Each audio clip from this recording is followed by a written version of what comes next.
Welcome to the presentation on Good Clinical Practice, Part 3, Independent Review Board or Independent Ethics Committee. Contents of the presentation includes responsibilities, composition, function, operation methods, procedures to be followed, and records to be maintained by Institutional Review Board or Independent Ethics Committee. Responsibilities. An IRB or IEC should safeguard the rights, safety, and well-being of all trial subjects. Special attention should be paid to trials that may include vulnerable subjects. The IRB or IEC should obtain the following documents: trial protocol or its amendments, written informed consent forms and consent form updates that the investigator proposes for use in the trial, subject recruitment procedures, example advertisements, written information to be provided to subjects, investigator's brochure, available safety information, information about payments and compensation available to subjects, the investigator's current curriculum vitae and other documentation evidencing qualifications, and any other documents that the IRB or IEC may need to fulfill its responsibilities. The IRB or IEC should review a proposed clinical trial within a reasonable time and document its views in writing, clearly identifying the trial, the documents reviewed, and the dates for the following: approval or favorable opinion or modifications required prior to its approval or favorable opinion, or disapproval or negative opinion, or termination or suspension of any prior approval or favorable opinion. The IRB or IEC should consider the qualifications of the investigator for the proposed trial as documented by a current curriculum vitae and or by any other relevant documentation the IRB or IEC requests. The IRB or IEC should conduct continuing review of each ongoing trial at intervals appropriate to the degree of the risk to human subjects, but at least once per year.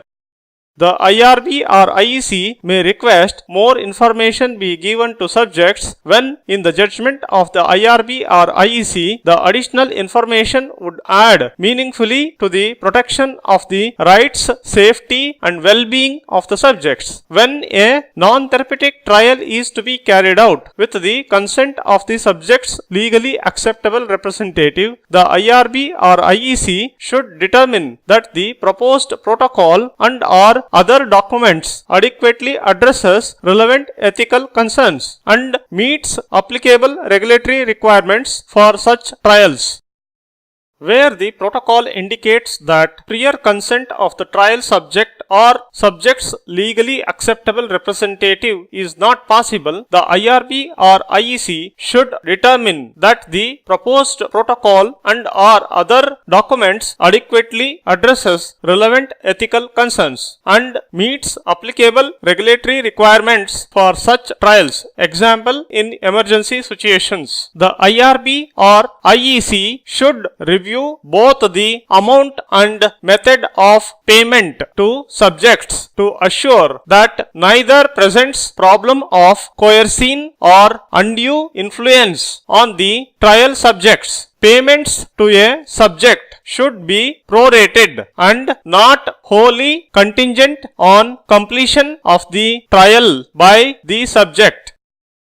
The IRB or IEC should ensure that information regarding payment to subjects, including the methods, amounts, and schedule of payment to subjects, is set forth in the written informed consent form and any other written information to be provided to subjects. The way payments will be prorated should be specified.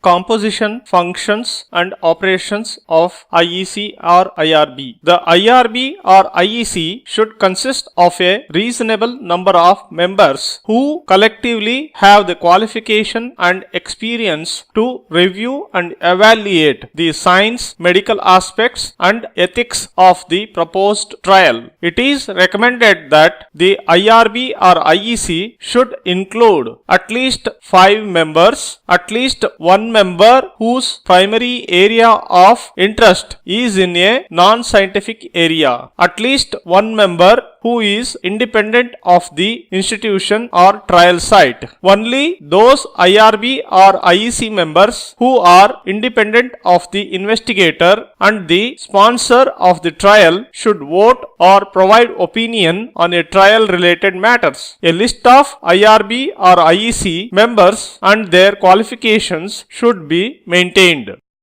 The IRB or IEC should perform its functions according to written operating procedures, should maintain written records of its activities and minutes of its meetings, and should comply with GCP and with other applicable regulatory requirements. An IRB or IEC should make its decision at announced meetings at which at least a quorum as stipulated in its written operating procedures is present.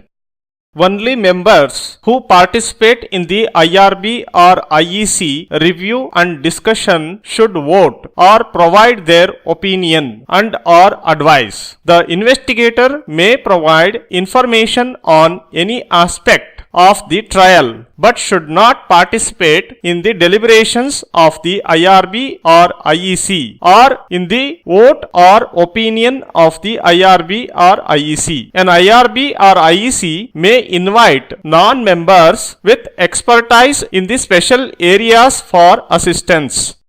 Procedures. The IRB should establish, document in writing and follow its procedures, which should include determining its composition, names and qualifications of the members and the authority under which it is established, scheduling, notifying its members of and conducting its meetings, conducting initial and continuing review of trials, determining the frequency of conducting review as appropriate. Expedited review means providing review according to the applicable regulatory requirements and approval or favorable opinion of minor changes in ongoing trials that have the approval or favorable opinion of the IRB or IEC. Procedures should specify that no subject should be admitted to a trial before the IRB or IEC issues its written approval or favorable opinion of the trial. Procedure should also specify that no deviations from or changes of the protocol should be initiated without prior written IRB or IEC approval or favorable opinion of an appropriate amendment, except when necessary to eliminate immediate hazards to the subjects or when the changes involves only logistical or administrative aspects of the trial. Example, changes of monitors or telephone numbers. Procedure should specify that the investigators should promptly report to the IRB or IEC on deviations from or changes of the protocol to eliminate immediate hazards to the trial subjects. Also on changes increasing the risks to the subjects and or affecting significantly the conduct of the trial. Also on all adverse drug reactions that are both serious and unexpected. Also on new information that may affect adversely the safety of the subjects or the conduct of the trial.